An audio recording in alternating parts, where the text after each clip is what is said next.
Elsphyria versus the 4 Dragon Knights. Natsu and the crew arriving to save Elsphyria. Fairy Tail 100 Year Quest Chapter 92 Prediction. Hey guys, what is going on? It is Gear and here, and in today's video we are going to be discussing our prediction for Fairy Tail 100 Year Quest Chapter 92. Sit back, relax, and I hope you enjoyed this video, because this video is going to be quite an interesting video, because now we are finally getting some dragon on dragon action, where we are going to be seeing the Dragon Hunters, the Dragon Knight versus Elsphyria. And if you don't know who that is, he is the guy that gave out the 100 Year Quest to the Fairy Tail crew, and he is the first person to originally create that request to all of the guilds. So it's going to be interesting to see the 4 Dragon Knights that were in the guild Diablos versus that person, because Elsphyria is a very unknown character. We do not know why or what he is, because yes, he is a dragon, but he can also transform into a human. And why is it that he gave out a request so that all of the other dragon gods could be sealed, you could say? Why did he give out that type of request, and why is it that he didn't actually face the problem himself? Well, that is going to be something that hopefully we're going to find out later on in the future. But for now, what we're going to discuss is the prediction for chapter 92, which should be coming out next week. So what do I believe will happen? Well, if you see my video for chapter 91, I believe that Elsphyria is probably going to be attacked by the 4 Dragon Knights, which includes Suzaku and 3 other unknown characters. It's going to be an epic battle where Elsphyria will be showing off his magic, because we've not really seen his full-on magic, and apparently he's not as powerful as Selene, because Selene is underestimating him, or she's probably thinking that she's much more powerful, that he's not really worth her time. Or it could be that Elsphyria has some really unknown magic, and Selene doesn't want to take the risk of fighting him so that she could maybe get defeated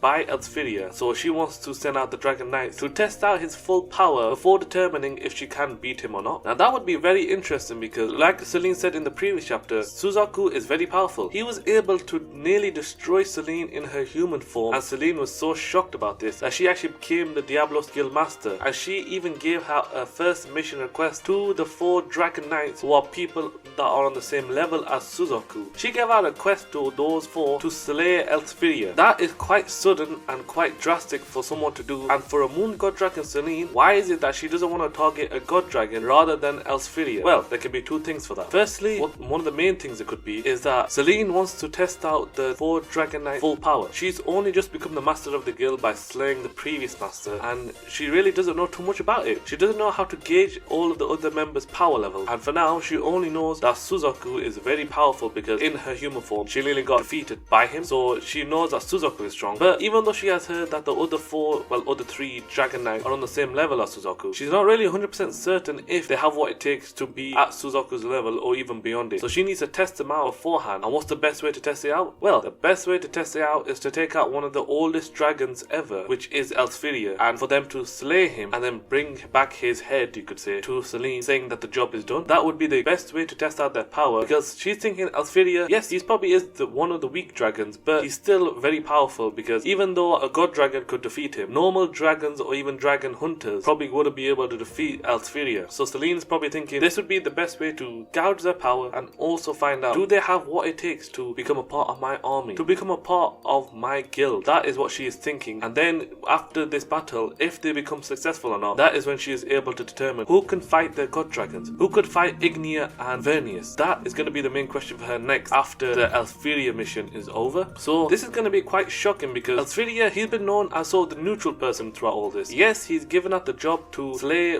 seal all of the 5 god dragons, but he's not really been participating in it as much. He never once participated in defeating a god dragon, and he has never really explained why he wants all of the 5 god dragons to be sealed.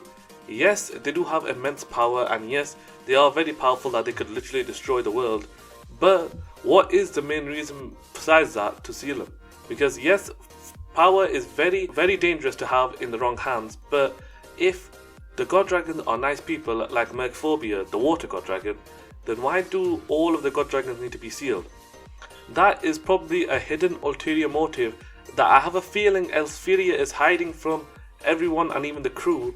That's why he's given out the god dragon quest, so that he can achieve this ulterior motive, which we'll hopefully find out in the next upcoming chapters, because that would be very, very sick to find out that Elsphyria, even though he might seem like a neutral person, he might have a hidden agenda behind him, and because of that hidden agenda, he is going to be literally forcing the crew to defeat the God Dragons so that he could do what he wants to do, what he has planned out to do. And it might be something so dangerous, so evil, that the crew might not know what they are doing before it is too late. That would be sick to find out, and that'd be a quick U-turn from that. And because Elsfidea, at the beginning, he's a nice guy. He actually does seem like he is actually a neutral person, and that he's just a nice old guy that gave out the quest so that they could actually seal all the God Dragons and just make the world a better place. But doesn't that sound too good to be true? Doesn't that sound that Elsfidea, even though he is a nice old man that gave out the quest, why does he want the God Dragon to be sealed? That is what we're going to find out hopefully in the next upcoming chapters. And in chapter 92, most likely Elsfidea is probably going to be thinking about that, and he's probably going to be ambushed 4 Dragon Knights face to face.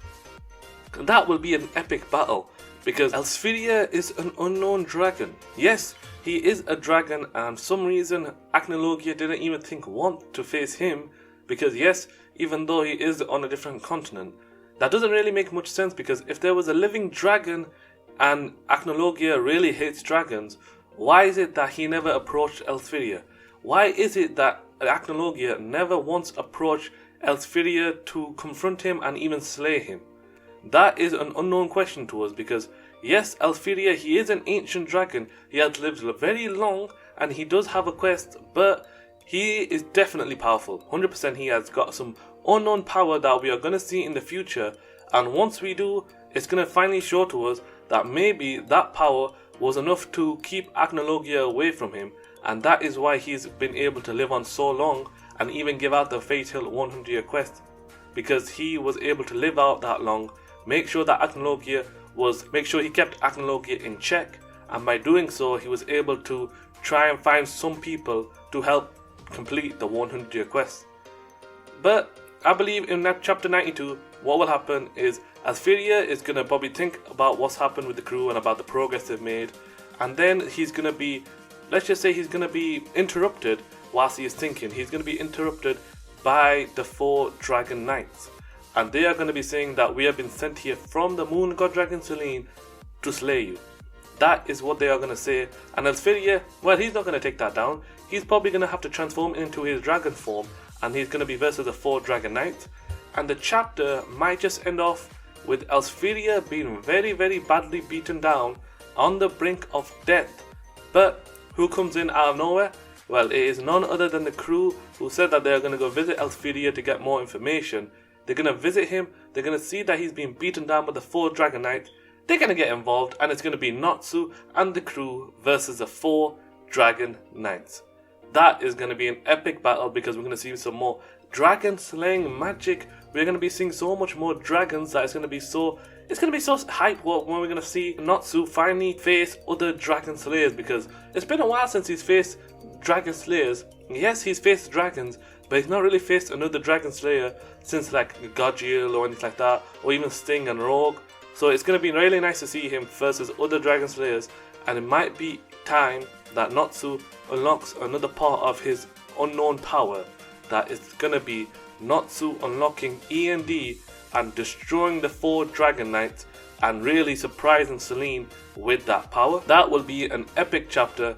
I would love to see that happen, but who knows, it might be something a little different from that. Maybe might not be E&D's time just yet, but we shall see what happens. But you guys, let me know down below by dropping a comment. What do you think will happen in Fairy Tail 100-Year Quest chapter 92? Do you think something like this will happen? It's definitely going to be Elsfidea versus the 4 Dragon Knights, but how do you think that battle will go? Do you think Elsfidea will take the upper hand in that battle? Do you think he'll be able to defeat the 4 Dragon Knights with ease? Or do you think that he'll be on the brink of death, and who will come to his rescue at the last minute? Will it be the crew, or will it be someone else? That is going to be something that I want you guys to leave a comment down below on what do you think will happen in Fairy Tail 100-Year Quest chapter 92. I hope you guys enjoyed this video, and if you did, make sure to drop a like, leave a comment, and subscribe to the channel so that you are notified whenever I upload a video to this channel. Thank you guys for watching this video. As always, you guys are the best. Take care, and peace.